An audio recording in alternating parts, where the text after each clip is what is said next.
And Harry said, "What's your motive for doing everything that you do? Why are you commissioner?" And I said, "For the future of my children and your children and our grandchildren." And so it was a very fun meeting. All right, so we'll proceed to the consent agenda.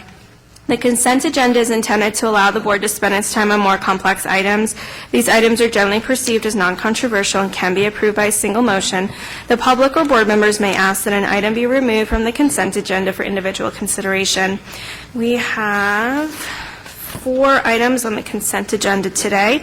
Our first item is to approve an agreement between Mesa County and GA Western Construction Company, who is the low bidder, for Mesa 14-M.3 Bridge Replacement Project in the amount of $1,181,794.55 and authorize the chair to sign.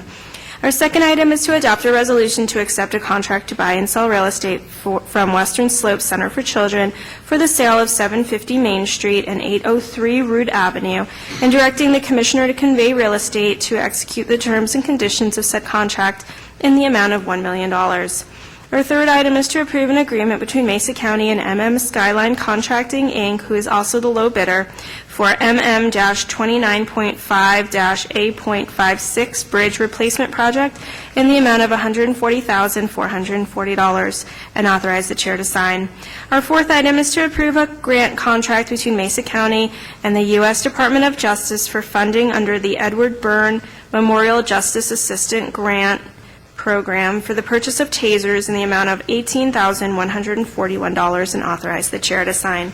Commissioners, do you want to remove any of these items from consent to individual? No. I can make a comment, though, right? You can make a comment, absolutely. So, no. Okay. Okay. Is there anyone in the audience that would like to remove any of these items from consent to individual? Seeing none, Commissioner McGinnis. Madam Chair, I just want to point out that it's good news that not only that we're able to sell excess property as we're attempting to consolidate and maximize the efficiency of our buildings and the purposes of them, and even better news is the building is being sold to the Western Slope Center for Children, which is a great organization. They've done a wonderful job. This facility is a perfect fit for them. The price is fair to the taxpayers, but you know, it's still a good deal for them. I mean, so I was real pleased to see that, and I think Stacy had a lot of work on that, so big kudos to her.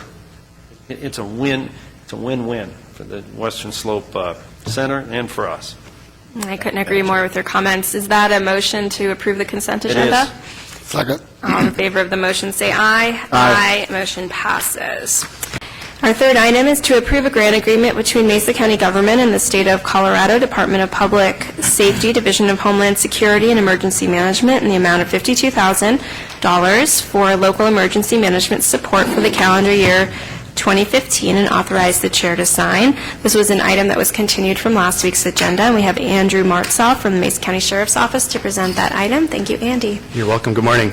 This is a grant between the State of Colorado and Mesa County that provides budgeted revenue in the emergency management program. The purpose of the local emergency management support grant is to assist in the development of comprehensive, risk-based, all hazards emergency management programs at the local level.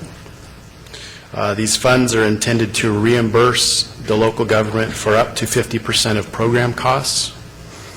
And the grant components include base funding criteria and performance allocation reimbursement.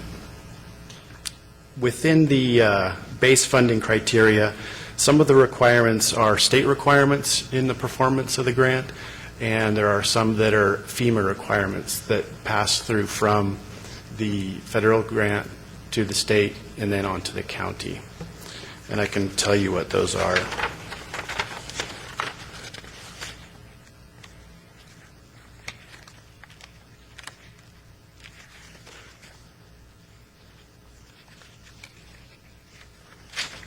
So within the grant requirements that pass through from the federal government to the local one. The first is development and maintenance of a multi-year training and exercise plan. This is a best practice standard that we would do regardless of whether or not we had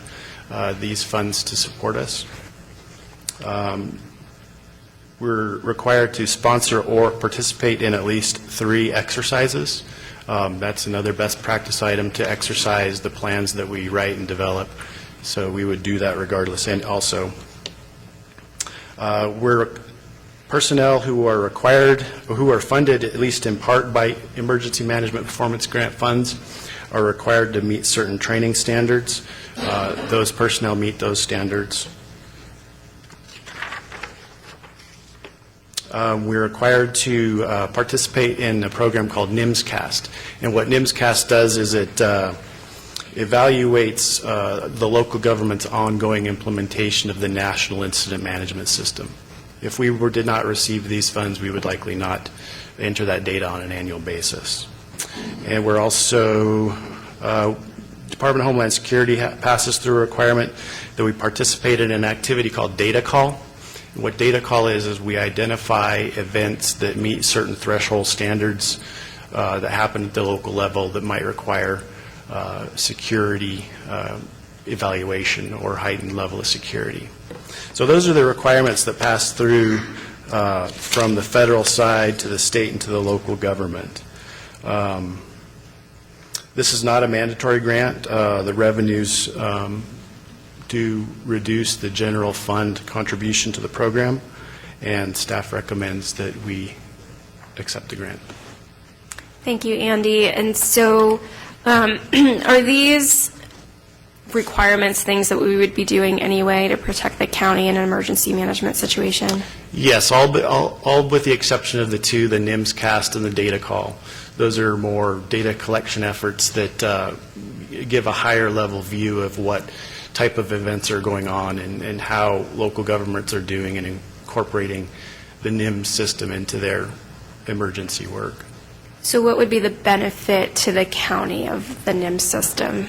The NIMS system is used throughout all emergency response functions, and it's also used in the public or private sector and nonprofit sector areas that have an emergency response mission.